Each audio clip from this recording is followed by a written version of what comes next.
An unusually newsy day in the nation's capital, even by Washington standards, that make up our two leads. A House committee delves into a possible Russian government role in the campaign that elected Donald Trump. And a Senate panel begins hearings on the man chosen by President Trump to serve on the Supreme Court. We begin with the Russia file and Lisa Desjardins, who's been watching it all. I hope today's hearing will shed light on... In a rare open hearing of the House Intelligence Committee, a rare admission from the FBI director. I have been authorized by the Department of Justice to confirm that the FBI, as part of our counterintelligence mission, is investigating the Russian government's efforts to interfere in the 2016 presidential election. And that includes investigating the nature of any links between individuals associated with the Trump campaign and the Russian government, and whether there was any coordination between the campaign and Russia's efforts. Beside Comey sat National Security Agency Chief Michael Rogers. Both stood by the intelligence community's earlier report that Russian President Vladimir Putin clearly favored the candidacy of Donald Trump. Putin hated Secretary Clinton so much that the flip side of that coin was he had a clear preference for the person running against the person he hated so much. Committee Democrats and Republicans pursued sharply different lines of questioning. In early July, Carter Page, someone candidate Trump identified as one of his national security advisors, travels to Moscow on a trip approved by the Trump campaign. Ranking Democrat Adam Schiff listed contacts between Trump advisors and Russian officials and raised concern. Many of the Trump's campaign personnel, including the president himself, have ties to Russia and Russian interests. This is, of course, no crime.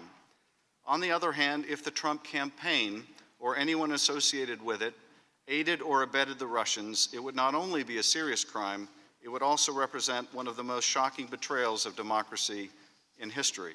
But Committee Chairman Devin Nunes and other Republicans pushed to show that Russians did not directly change vote totals. Admiral Rogers, do you have any evidence that Russia's cyber actors changed vote tallies? No, I do not. The president soon after tweeted that the NSA and FBI tell Congress that Russia did not influence electoral process. But back at the hearing, Democrat Jim Hines pounced, saying a lack of manipulating votes directly is different than no influence at all. It's not too far of a logical leap to conclude that the assertion that you have told the Congress that there was no influence on the electoral process is not quite right. Right. It certainly wasn't our intention to say that today because we don't have any information on that subject. And that's not something that was looked at.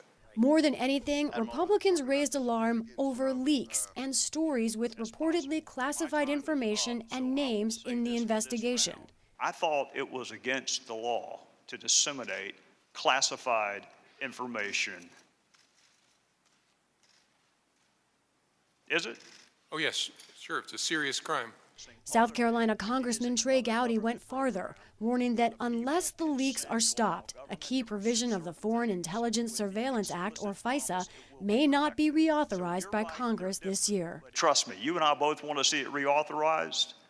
It is in jeopardy if we don't get this resolved. The hearing hit extraordinary territory. Democrats pushed on President Trump's charges that President Obama wiretapped him.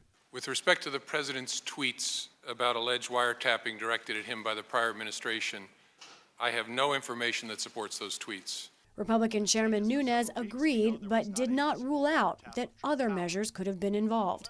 It's still possible that other surveillance activities were used against President Trump and his associates. President Trump and his aides have refused to back off the surveillance charge. They say its veracity is for the investigation to determine. Meanwhile, today, White House spokesman Sean Spicer defended the president and his campaign, but he also seemed to downplay the campaign roles of two key players known for their ties to Russia: former campaign advisor Michael Flynn and former campaign manager Paul Manafort. Even General Flynn was a volunteer of the campaign. And then obviously there's been this discussion of Paul Manafort, who played a very limited role for a very limited amount of time. At the hearing, over it all was Russia, a country the NSA chief said changed its tactics in 2016. I'd say the biggest difference from my perspective was both the use of cyber, the hacking as a vehicle to physically gain access to information, to extract that information, and then to make it widely publicly available without any alteration or change? The only thing that I'd add is they were unusually loud in their intervention. It's almost as if they didn't care that we knew what they were doing or that they wanted us to see what they were doing. FBI Director Comey gave a warning. They'll be back. I mean, they'll be back in 2020, they may be back in 2018, and one of the lessons they may draw from this is that they were successful because they introduced chaos and division and discord. Chairman Nunes closed the hearing with a stark verdict on the 5-hour session. Because there is a big gray cloud that you've now put over people who have very important work to do to lead this country. And so the faster you can get to the bottom of this, it's going to be better for all Americans. For the PBS NewsHour, I'm Lisa Desjardins at the Capitol.